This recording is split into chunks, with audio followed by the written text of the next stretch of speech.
This is between Louise Callanta and Charlie Rinehart. You see Callanta on the left, Rinehart on the right. Rinehart was able to take down game 1. However, game 2 is tougher right now. We see the board is being kept clear of permanents. That certainly favors Callanta. Yeah, it's all just about pacing the game here for Callanta to be able to resolve Sphinx's Revelation. Now, that's much harder to do in these post-board games because you're looking at so many duresses and the Sin Collector effects out of the black-white mid-range deck. Yeah, now, you are looking at the board correctly. That it does look like a control mirror based off the lands, but the Temple of Enlightenments, those are off-color temples in Rinehart's build. It is just a black-white mid-range deck. As we see Rinehart looks like he's trying to get something on the board in the form of Blood Baron of Vizkopa. That gets hit with Dissolve. So Callanta right now still keeping the board clean. There is a Banishing Light right now on the battlefield. It's has a Pack Rat under it at the moment. And we'll get to see what Callanta's working with. Rinehart resolves Lifebane Zombie. We see Hero's Downfall, Aetherling, Detention Sphere, and Island, which is a land number 7 for Callanta. And jamming Aetherling is a pretty common line of play in this matchup because post-board, especially, Charlie probably has very few remaining answers in his list. So Aetherling with a blue mana up should be good to go here.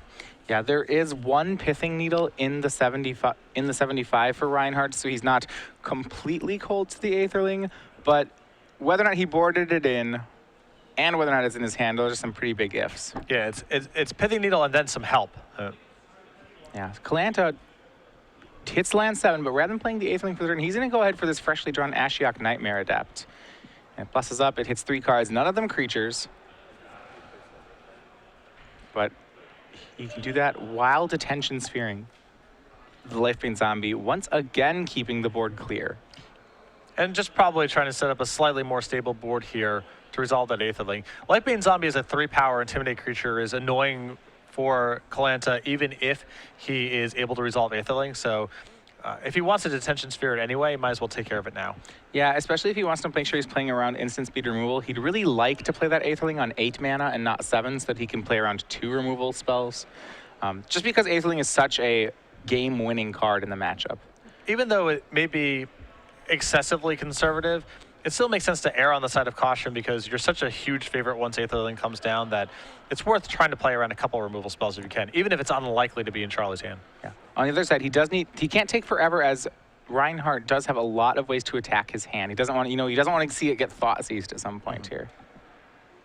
And Rinehart, with not too many options, he's going to go ahead and swing Mutavault into Callanta. He's going to ignore the Ashiok, and he puts a creature on the board in the form of Desecration Demon. And Desecration Demon's pretty good here, too, for Charlie. This is another threat that's well-suited to raise a potential Aetherling. All right, Ashiok's going to plus again. This time it gets to hit a creature in the form of Lifebane Zombie. It mills an Elspeth Sun's Champion. And goes up to 7 loyalty, so actually can survive a Desecration Demon hit here. For the turn, Callanta drew a Dissolve. He's going to go ahead and Hero's Downfall the Desecration Demon, hold up Dissolve, and just continue this control game while he slowly builds his way toward a very safe Aetherling. And Ashiok's going to start to be doing some damage here as well, so that's just another thing that Charlie needs to slog through at some point. Yeah, second Mutavault for Charlie. He's going to go ahead and Hero's Downfall the Ashiok. Now Charlie might be trying to clear a path here to resolve something like Desecration Demon or Whip of Erebos, so it's interesting to see if Callanta wants to fight over this. My guess is that Callanta will not fight over it, and guess is wrong. He's going to go ahead and dissolve the Hero's Downfall and scries to the bottom with it. So this is Charlie's big opening. Yeah, I was going to say, typically you'll see a control player who's ahead like this just use counter spells to fight over his opponent's threats as opposed to protecting his own. But you see here Callanta valuing the Ashiok pretty high. And it looks like he drew a replacement copy of Dissolve anyway. So Ashiok goes up to 9. We see Obsidat Ghost Council added to the potential creatures that Ashiok could cast. And now this is going to warrant some sort of response here from Charlie. He's going to need to go after Ashiok. Yeah. The Lifebane Zombie he could afford to ignore, but Obsidat's too much. Yep. And Callanta just passes the turn. He does not, still keeping that Aetherling in his hand.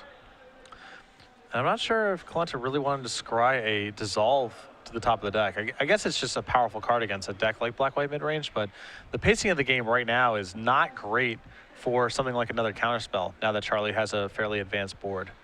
Yeah, and as you see here, Charlie reading Obsidian Ghost Council. Remember, he does have a Whip of Erebos in his hand.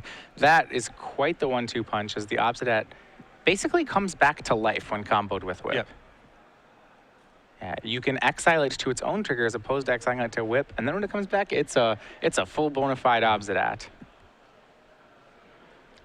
And Whip was the play for Rinehart. That surely will get met with Dissolve. Actually, yeah, the Obsidian, sorry, it's exiled. It's not in the graveyard, so Correct. you can't make that play. It's under the Ashiok right now. Yeah, so it's hanging out near the graveyards, but he does still have a Blood Baron in his graveyard.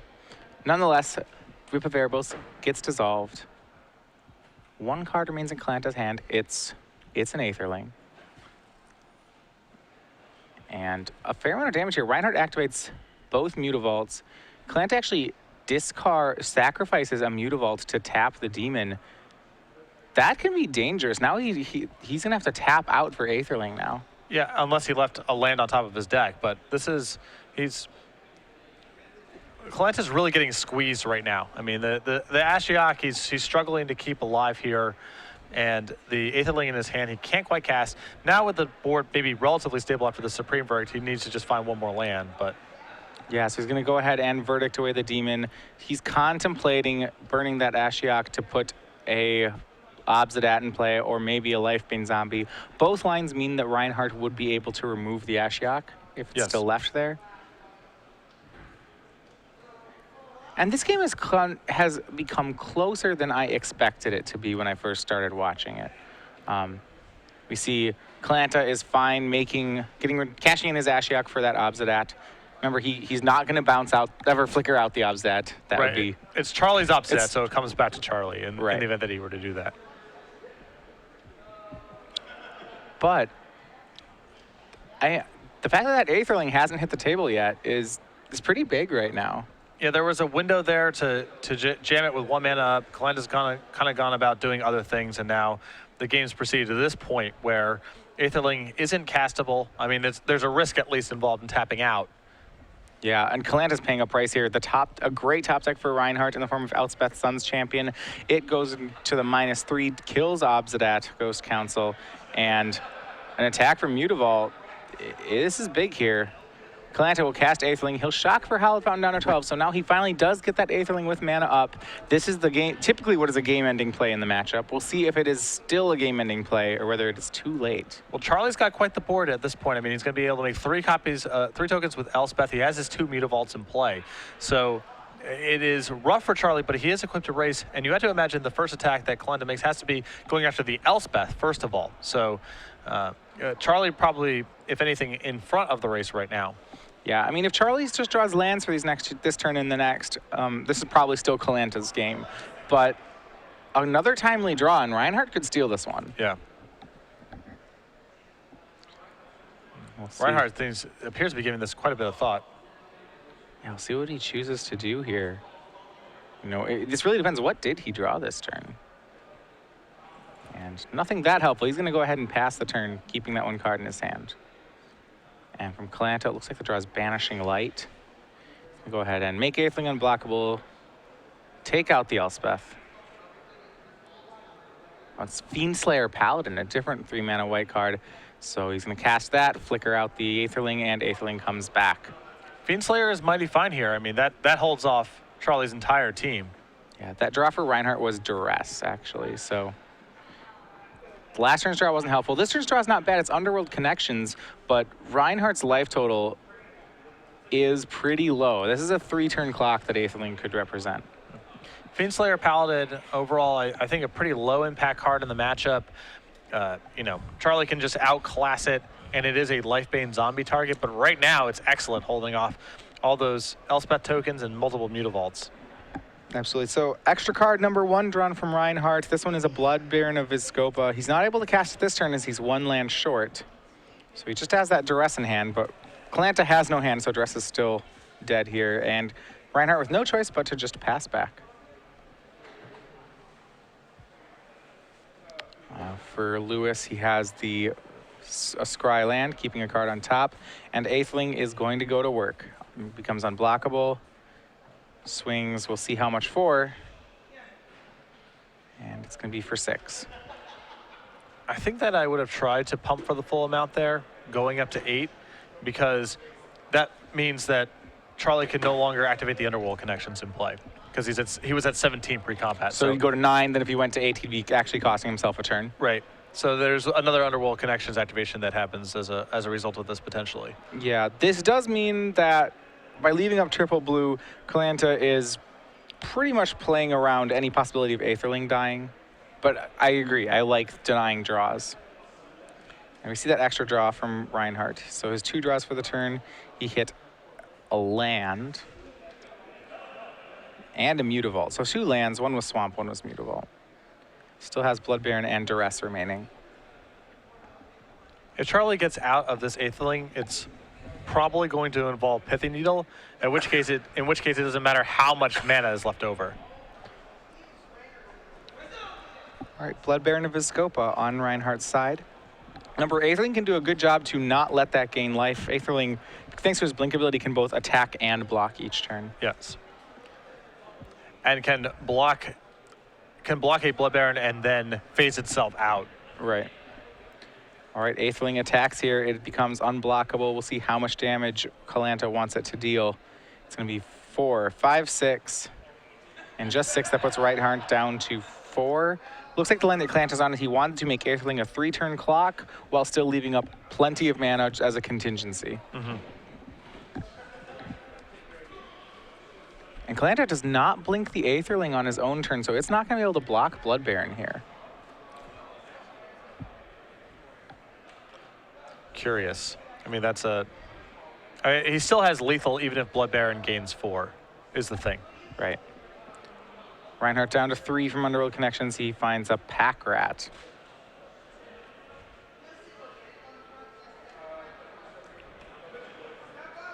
And now there's finally a card in Callanta's hand. We're going to see Duress. Rinehart wants to know what the card is. It is a Dissolve. So Callanta's going to go ahead and cast it to take his free scry. And you can see why now he didn't blink out the Aetherling too. Wants to just have Dissolve plus a bunch of mana left over, yeah. Right. I guess negating the life gain off this Blood Baron doesn't actually do anything here. I mean, it doesn't change the clock. He can just take the Blood Baron hit. Correct.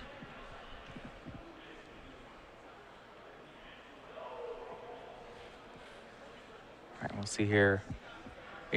It doesn't look like Rinehart has a play that keeps him alive. I think we'll be going to a game 3. He's going to activate all 3 Mutavaults and swing 3 Mutavaults, 3 soldiers, and a Blood Baron. Callanta's going to block a Mutavault with Fiendslayer Paladin that puts him up to 14. He takes all this damage, which is 2, 4, 5, 6, 7. That's 11 damage. He'll drop to 3. Rinehart will go to 7. And on the board, it looks like Rinehart is staring down lethal. Yep. Aetherling does its thing.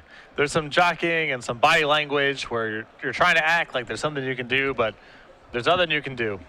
All right, and a swing for exactly 7. That should be enough, and we are on to game 3 here between Louise Callanta and Charlie Rinehart. So this is going to be a test to see if Rinehart can get his discard going. The game we jumped into, we didn't see a lot of that going on, but he is packed post-board. Again, 4 copies of Thoughtseize in his main deck and a Sin Collector, and that gets supplemented post-board by 3 copies of Duress and 2 more Sin Collectors. Yeah, there's some reprieve for Callanta here in that Rinehart's mid-range deck only plays 2 copies of Underworld Connections, and it doesn't supplement it with any copies of Read the Bones. So that early game card advantage that sometimes can steal this matchup isn't there as much. Rinehart is really more on the Duress the important cards, resolve some sort of finisher plan. Now on the other side, you see Callanta's sideboard here. The big thing that stands out to me is Blood Baron of Vizkopa. It's a card that you don't see necessarily in every Esper list, and Gerard had 0 copies in his 75, for example, but if there's any matchup you would want Blood Baron for, it's this one. Right, I mean, Blood Baron, excellent against black-white decks for sure. Yeah. We saw he boarded in Fiendslayer Paladins. Like I said, I have to assume Blood Barons are in the board. Other than that, you might see an Obsidat from Callanta. There aren't too many other cards that are great in this matchup on his side. Yep. Now there's an argument in general for Callanta bringing in just more creatures because he's playing against so many anti-spell cards in Charlie's list, the 3 copies of Duress and the 3 copies of Sin Collector. So even though I think Fiendslayer Paladin is a marginal card, it's possible that Lewis's mediocre spells just have to get out of the deck because there's too much discard in Charlie's list. Yeah. See some other cards in his deck. Cards like Debtor's Pulpit, probably not able to be played in this matchup. That card is somewhat of a silver bullet for opposing Aetherlings. Deicide, not terrible, but because we don't think he knows that Rinehart doesn't have Erebos in his sideboard, that probably is left out as well. Yeah, looking at 2 copies of Banishing Light and 2 copies of Underworld Connections as the target. So probably not enough to justify bringing in 1 Whip of Erebos. Not really a lot of Deicide targets. So remember, game 1 went to Charlie Rinehart. Callanta, as you just saw there on camera, equalized by winning game 2. Game 3 will determine who goes on, though, to face Chris Van Meter and his Jund Monsters deck in the finals. And game 1 is the one I anticipated Charlie would be at a huge disadvantage in. He was on the draw, in fact, too, as the 7th seed, so very impressive. Yeah, actually, with how the seeding worked, Chris Van Meter is the highest remaining seed, so he will be on the play in the finals regardless of which player wins this game. Yeah, everyone broke serve. The 8th seed, 5 seed, 6 seed, and 7th seed all advanced to semifinals. So if you were in Van Meter's position, which deck do you want to see as your opponent in the finals? I would probably rather play against Esper, I feel like. Just the black-white mid-range deck is a little bit more proactive. There's less counter spells and more removal spells, so I think that matchup's just a little harder. Desecration Demon is excellent against Jund Monsters as well, and there's a full 4 copies in Charlie's list. Yeah, I think I would agree that I'd rather play against Esper control deck. I'm not sure either of these matchups are great matchups for Jund Monsters. This is true. I mean, 75 cards is 75 cards. I would rather be playing either one of these decks in the finals than Van Meter's list, but we've seen Chris win so many matches with this deck. He's 8-0-2 on the weekend, and the most hateful deck towards him in the elimination rounds, in my opinion, was Gerard's list, which he dispatched very easily in the semifinals. Yeah, 8-0-2 in the Swiss, 10-0-2 including the top 8. He still actually is undefeated in standards. And it's crazy too because it's, he's been playing with essentially the same list for a couple of months now. I mean, the only big change to this deck from the last couple of months is he's incorporated 2 Abrupt Decays in the main deck, and he's playing Nylea's Disciple in the sideboard to fight Burn. That's it. Otherwise, he's been playing with roughly the same 75. Gore-Clan Rampager has come in and out of his deck at various times. There's small changes, but this has been a tired and true list at this point. Right. Both players have drawn 7s. We're going to be underway for our deciding game here in the top 4. Rinehart versus Callanta. Rinehart will be on the play. He keeps Callanta going down to 6 cards. And mulligans are always bad, especially for a deck like Esper that needs to be hitting its land drops and playing expensive spells, and particularly so against an opponent who's sideboarding into 10 discard spells. All right, well, Charlie is showing a hand here of Swamp, 2 Mutavaults, and a Pack Rat, and I think this is a man with a plan. Yeah. Has Whip of Erebos, too. Yeah. That's a combo. With Pack Rat. Yeah. Because I don't think he can cast the Blood Baron in his hand, so you just discard that and get it back later, It's going to get it into play the secret way. A really synergistic Pack Rat hand. You have 2 Mutavaults and a Whip of Erebos and an uncastable creature. How much better does it get than that? Yeah, on Callanta's side, a lot of his hands, really what he's hoping for is just a high land count in them. Especially from the Esper side of this matchup, you expect to get Duress and Thought Seized so much early on that, most of your hands that are, say, 5 land, 2 spell, they're kind of all the same in the matchup because they just end up playing out like a 5 land hand. I'm sure that Callanta would be totally fine mulliganing into 6 lands if some of them were Scry lands. Absolutely. Because it's Duress and Sin Collector and Thoughtseize proof. And he needs a bunch of mana anyway. Let's see here. His hand's pretty close to that. It's almost all lands, and some lands and a dissolve, I believe. So underway, turn 1 Swamp, no disruption spell from Rinehart. Looks like he has a dissolve, a pair of Supreme Verdicts, a Thoughtseize, and some lands. And on Rinehart's side, we saw that there was that Pack Rat in the opener, and now it is cast. And he has Blood Baron, Whip, Desecration Demon. I'm not sure he has a second black to cast any of these things. But with Pack Rat, he does have a hedge against not being able to cast his spells, which is they just all become rats. All right, Thoughtseize from Louise Callanta, and we'll see the hand that he's playing against. There's a third land in the form of Mutavault. There are 3 double black spells, Whip of Erebos, Bioblight, and Desecration Demon, and a black-white spell in Blood Baron right there. There is nothing castable in his hand at the moment. What's going on with that Bioblight? Well, we saw Fiendslayer Paladin last game, and I'm guessing he brought them in to kill those. It can't. No, it can't. Can't target it. You're right. Is it Elspeth tokens? It does take it can't take care of Elspeth tokens. Mutavault? I don't know. See, and Lifebane Zombie, another double black card for Rinehart. That's a rat. Yep, he drew another rat token. Top decked a rat. And the fact that he's pack riding here, we see him discard Blood Baron, is actually playing into Lewis's hand very well. We saw Lewis had a Dissolve, Supreme Verdicts, and nothing else. Really, the Supreme Verdict is going to be pretty live.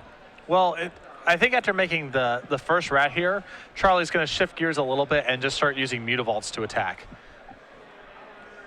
Maybe he just wants to keep making rats, but he does have a pretty powerful hedge in play, which is just animating Mutavaults and hitting with them. Right. Turn 4, we'll see whether Rinehart can hit another black mana source or a land at all. He hits neither. He draws another pack rat. So a swing, this is for 4, and he's going to discard at least one more, deciding between Desecration Demon and Bioblight. I would think it's the Bioblight, but I guess I don't really understand what his game plan is with the Bioblight, so maybe it's not. He discards Desecration Demon. He's going to put lose the test here to have Turn 4 Verdict. Yeah, which he does. Now, even though that looks bad here, Esper Control doesn't have a lot of untapped white sources of mana in the deck. So lands that are untapped the turn that you play them there. So it's something of a calculated gamble there for Charlie, because there's no guarantee that Lewis has both Supreme Verdict and the ability to cast it next turn. Lewis did a good job sandbagging that Plains to sort of induce that play. All right, so he does have to hit the Verdict. Goes down. He's down to 10. On Rinehart's turn, he hits that black mana source, but he doesn't have Demon anymore, and he has a choice between. He could have made Lifebane Zombie. Instead, he chooses to hit with 1 Mutavault and actually start the Pack Rat engine going again and casting Pack Rat. I like this play a lot from Charlie. Sets the table really nicely. If he draws a land next turn, he gets to make a rat and animate your Mutavault and hit with it. Yeah, Callanta, despite having that 3-for-1 Supreme Verdict, he's got an issue with these 2 Mutavaults right now, and he's at 8. We've seen Mutavault steal a ton of games against decks like Esper. You need to be backing it up with something else, whether it's disruption or a lot of pressure from creatures, but Mutavault's a really problematic card from this list. I think Esper Control, the number 1 thing I see it lose to is missing land drops. Number 2 is Planeswalkers, and then number 3 is Mutavault. That's the order. Yes, we see right here, he has, for example, he has another Supreme Verdict, he has a Dissolve. Typically great cards, but none of them answers for a pair of Mutavaults. And it's a 2-turn clock. I mean, the Mutavaults, even if you answer this Pack Rat, you can hit with 2 Mutavaults and then hit with 2 more Mutavaults, and that's game. Temple this turn for Callanta, deciding on his Scry. Not sure what he wants to do in the situation. After a Supreme Verdict like that, you always feel as a control player like you should be able to get a game run, like you've turned the corner, but he hasn't yet. He's close. He's taking some pretty big hits, and if those Mutavaults were swamps, I think Callanta would have a pretty easy path to win this game, but those are the cards that are complicating matters significantly. And I think Charlie may be trying to hold on to that Bioblight to beat an Elspeth the turn it gets cast. I think that might be the plan here. Yeah, he just wants that falter. Callanta keeps the card on top. He's going to go for an Ashiok. That goes up to 5, and we'll see what it hits here. Now, this does mean that Callanta, it hits no creatures. That's really bad for Callanta. I mean, that was his entire turn right there. And if he hits a creature there, then the Ashiok forces some sort of response from Charlie, but now Charlie's free to ignore it this turn. Yeah, he can swing. He can put Callanta down to 1 life point right now. If he just activates both Mutavaults and swings. Pack Art become a 3/3. Both Mutavaults are 2s. That's pretty threatening. Yeah. And again, he still has the Bile Bite left over in his hand to answer Elspeth if that's Callanta's play next turn. I mean, Callanta was dead to a Mutavault draw here, which fortunately for him, Rinehart didn't have. And Rinehart will make that attack. He's going to go ahead and put Callanta down to 1. Just ignoring the Ashiok, makes a swamp and passes. And that Ashiok play was a calculated gamble there by Louis, but no dice. The card he kept on top was, and I think was a good choice, was Elspeth Sun's Champion. Unfortunately for him, the only land he has is a Godless Shrine. So he's not going to be able to play Elspeth this turn. And I don't think, between that, I don't think he has answers to these Mutavaults. He has Dissolve, Supreme Verdict, Godless Shrine, and Elspeth in hand. No creatures to put into play with Ashiok. He already used the Ashiok to mill 3 more. And I believe we'll be seeing Charlie Rinehart through to the finals. Yeah, Shrine to play tapped. There's nothing that Callanta can cast. Yeah, and deck lists aren't public, so Charlie doesn't even have to think about some sort of, quicken Supreme Verdict sort of setup. He's just free to attack. All right, and he passes back with 1. Going to make Charlie turn the card sideways, but I can't believe Charlie's just not going to do it.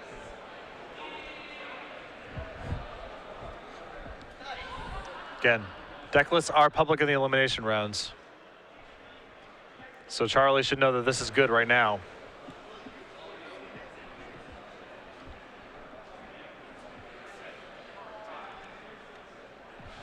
And there's the concession, Charlie Rinehart, 2 games to 1.